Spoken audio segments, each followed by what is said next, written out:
આપણી વચ્ચે વાવના ધારાસભ્ય મારા બેન લોકસભાના ઉમેદવાર એવા બેન શ્રી ગેનીબેન, બનાસકાંઠાની જેના ઉપર જવાબદારી છે પ્રભારી તરીકે કલોલના માજી ધારાસભ્ય બળદેવજી ઠાકોર, મારા વડીલ મોરબી ને ધાબળિયા ભાઈ એવા દિનેશભાઈ ગઢવી, આમ આદમી પાર્ટીના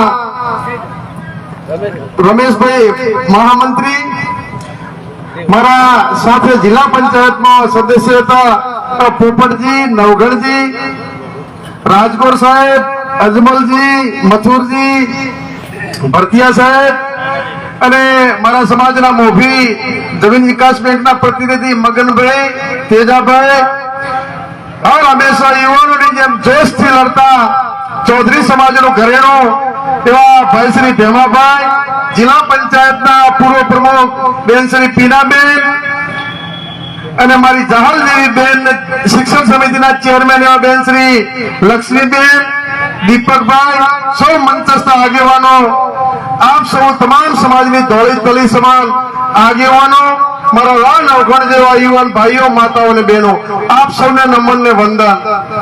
આ ચૂંટણી બનાસની બેન જ્ઞાનીબેન એવું સૂત્ર સમગ્ર જિલ્લાની નળાબેટ થી અંબાજી સુધીનો અવાજ, તમામ જનતાનો અવાજ છે અને તમામ જનતાના ઉમેદવાર જ્ઞાનીબેન લડી રહ્યા છે.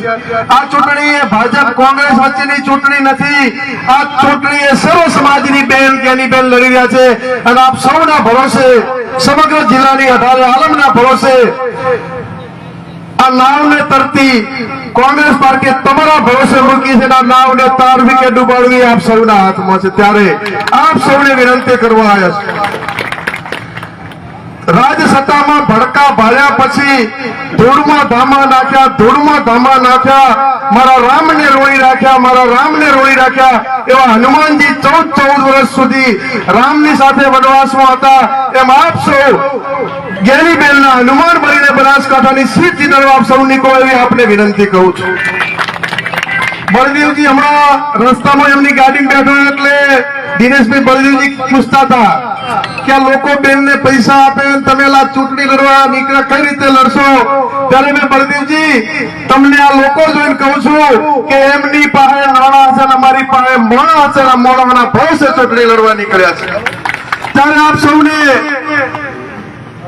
મારા બેન છે રબારી સમાજના દીકરા તરીકે મગનભાઈ સમાજને વિનંતી કરું છું, દાદા આલમને વિનંતી કરું છું, મારું પણ માગો નહીં તન કે કાજ, પરમારથને કારણે મોત પણ ના આવેલા મારી બેન વચ્ચે તમારી પાસે ખોળો પાથરીને વોટ રૂપી ભીખ માંગુ છું અને 5મી તારીખે પંજાના નિશાન ઉપર વોટ આપીને જયારે મત ગણતરી જગાડામાં થતી હોય અને વિજયનો વરઘોડો નીકળે, અબીલ ગુલાલ ઉડે એ જસના ભાગીદાર આ પઠારે કોવના આ ધુઆ ગામના પ્રજાજનો બનો એવી પણ આપ સૌને વિનંતી કરું છું. ત્યારે વિશેષ ના કહેતા આપ સૌ આજથી જ્ઞાનીબેન માત્ર નિમિત્ત છે. આપ સૌ જ્ઞાનીબેન બનીને વિસ્તાર લાંબો છે, પોકાય ન પોકાય આપ સૌ તન મન ધનથી અને આપણે સૌને એક પણ વિનંતી કરું છું, ગરીબ પરિવારમાંથી આવે છે, બીજાની ખોળ કાવા દાવા કરીને પૈસા ભેળા કર્યા નથી. આજે પણ કહું છું કે મારી વાવ વિધાનસભા લડતા હતા ત્યારે મારા દલિત સમાજે ડિપોઝિટ ભરી હતી. અત્યારે આ ધારે આલમ કોઈ 10 રૂપિયા આપે, 50 રૂપિયા આપે, 20 રૂપિયા આપે. આજે મારા એક માળી સમાજના દીકરા 21,000 રૂપિયા ડિપોઝિટ માટે દિનેશભાઈ આપ્યા છે. ત્યારે આપને પણ સૌને વિનંતી કરું છું કે આપ સૌના વોટ થી ચૂંટણી લડવાની છે, આપણા ભરોસે લડવાની છે. પણ તમારી પાસે પણ વિનંતી કરું છું કે દરેકે દરેક 11,000 રૂપિયા ખાલી આપની પાસે અપેક્ષા રાખું છું કે તમે પણ એક ગરીબ પરિવારની દીકરીને 11,000 રૂપિયા આપીને હોપ આપો અને તમારા 11,000 રૂપિયાની દરેક આખા જિલ્લાના મારા 36 સમાજના ભરોસે તમારા 11,000 રૂપિયાના ભરોસે એ ડિપોઝિટ તમારી ભરવાની છે, ચૂંટણી તમારે સૌને લડવાની છે. ત્યારે આપ સૌ ગ્રામજનો પણ વિનંતી કરું છું કે આપ 14 રૂપિયા 11,000 રૂપિયા આપી અને તેમની ડિપોઝિટના જસના ભાગીદાર આપ સૌ ઉમેદવાર છો. જ્ઞાનીબેન માત્ર નિમિત્ત છે, આપ સૌના ભરોસે લડવાની છે. ત્યારે આપ સૌ અને હમણાં બળદેવજીને મેં આવતા હતા અને બળદેવજી કે સકન હારા થયા એટલે આજથી જ નક્કી થઈ ગયું અને સોશિયલ મીડિયા ભાજપના આગેવાનો ઉમેદવાર બદલવા વિનંતી કરવા. હવે એમને તો એવી દશા જે થઈ છે કે બદલવા જાય તો એ બદનામી હવેરી ગઈ, હસુડી ગઈ, હોમે રોપે ગઈ, આવી દશા આવી છે. એટલે આપ સૌ જીતો છો એ ડંકાની ચોટ ઉપર છે.